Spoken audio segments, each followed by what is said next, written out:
I was standing in my office on the 7th anniversary of founding my company, watching the sunset paint the city, skyline, orange, and gold. The numbers on my computer screen still felt surreal.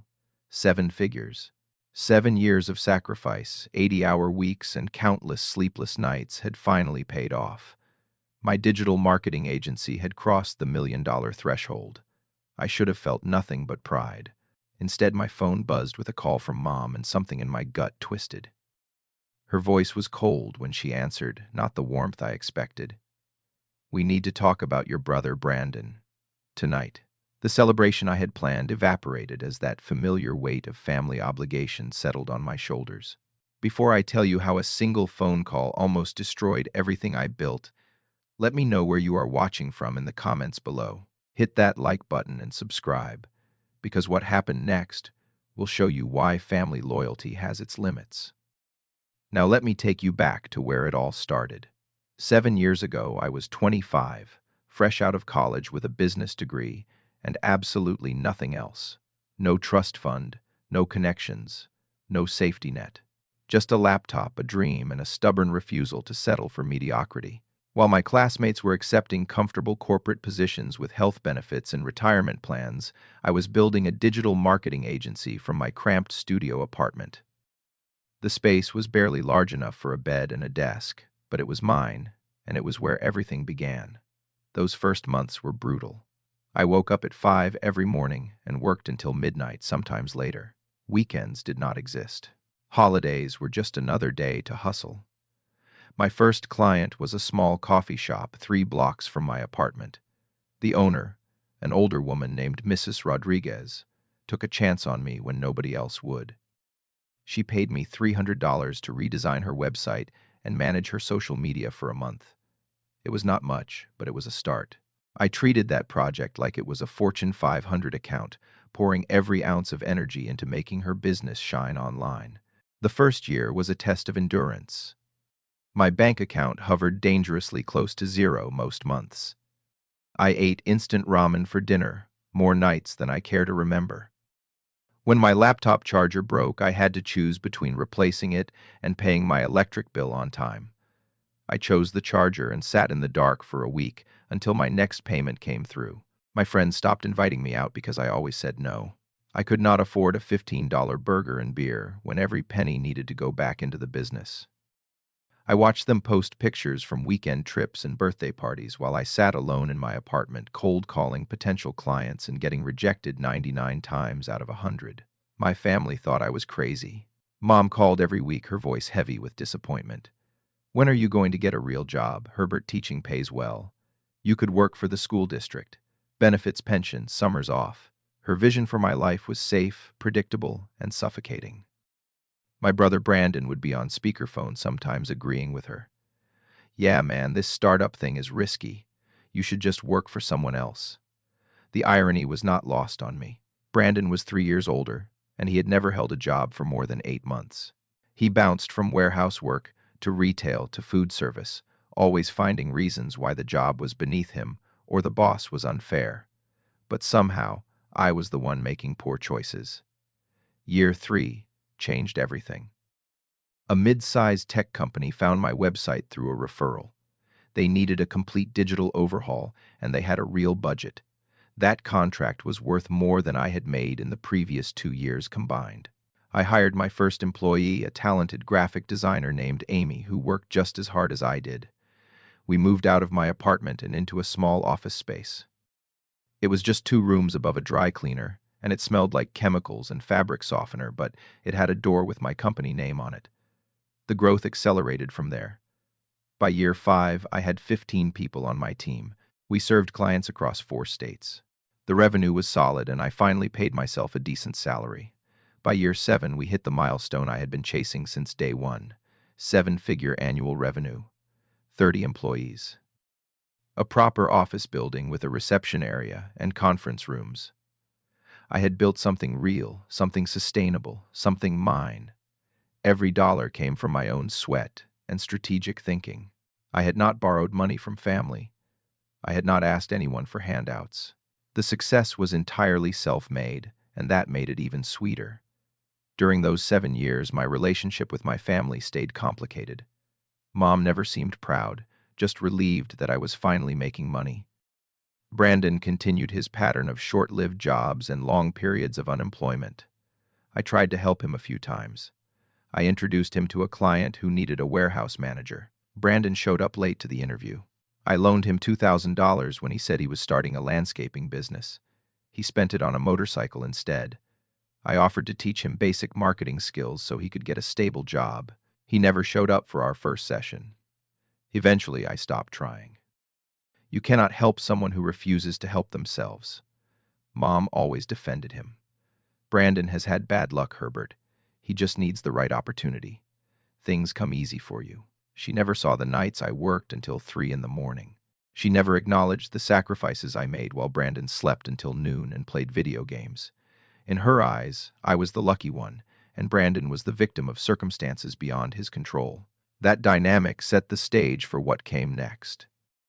The evening, Mom called. I drove to her house with a sense of dread I could not shake. She lived in the same modest ranch-style home where I grew up, in a quiet neighborhood where everyone knew everyone else. When I walked in, the atmosphere felt wrong immediately. Brandon sat on the old brown sofa, staring at his hands.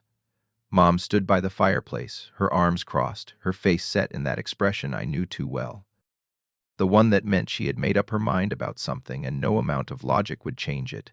She did not waste time with pleasantries. Brandon is struggling. He is 32 and has nothing. No career, no savings, no future. I looked at my brother, expecting him to object to being discussed like a charity case, but he just sat there silent.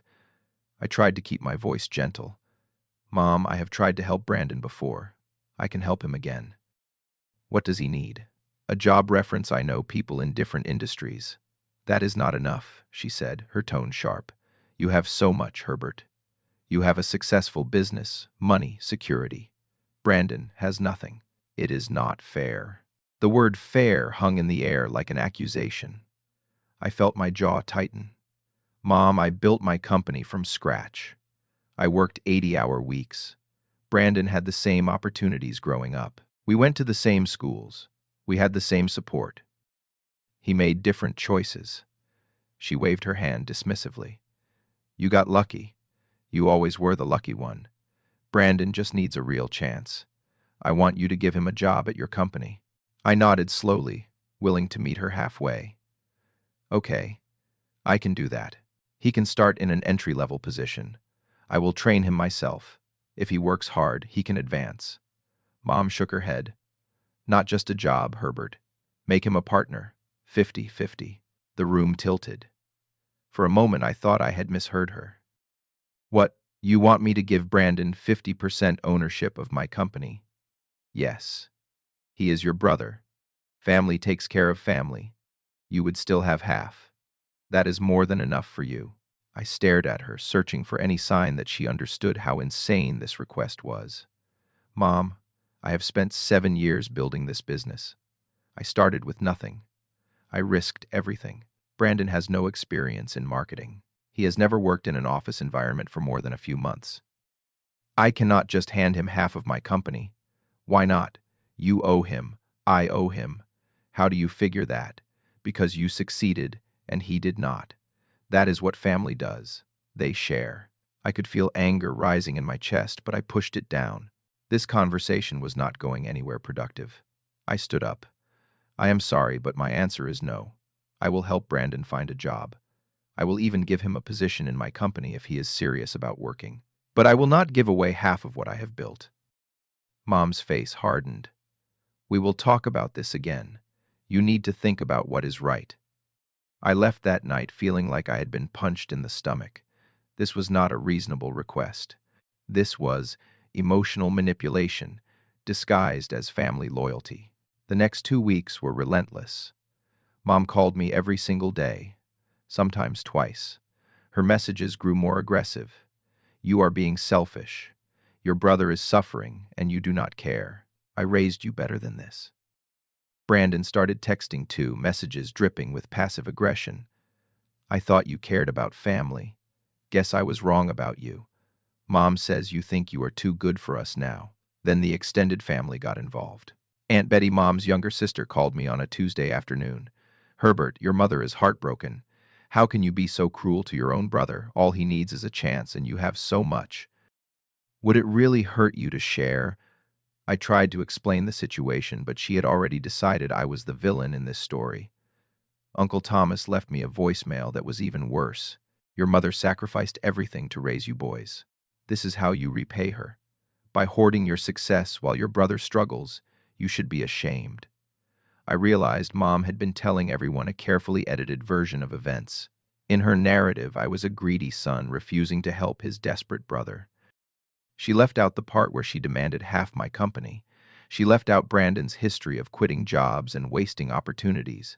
She painted me as the bad guy, and the family believed her without question. My real friends, Kyle and Jordan, saw through it immediately. Kyle was a lawyer who had known me since college. When I told him what was happening, he did not hesitate.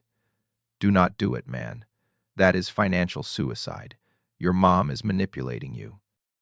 Jordan, who ran his own construction business, was even more blunt. "If you give in to this, you will regret it for the rest of your life. Brandon will destroy what you built.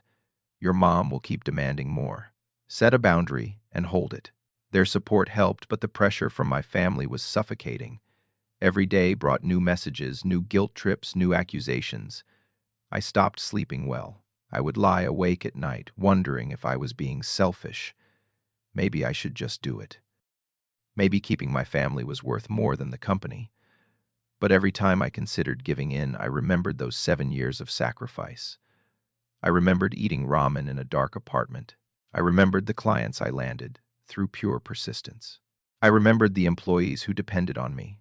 This was not just my company. It was my life's work. A month after the first conversation, Mom called again. "We need to meet this weekend. I need to see you face to face."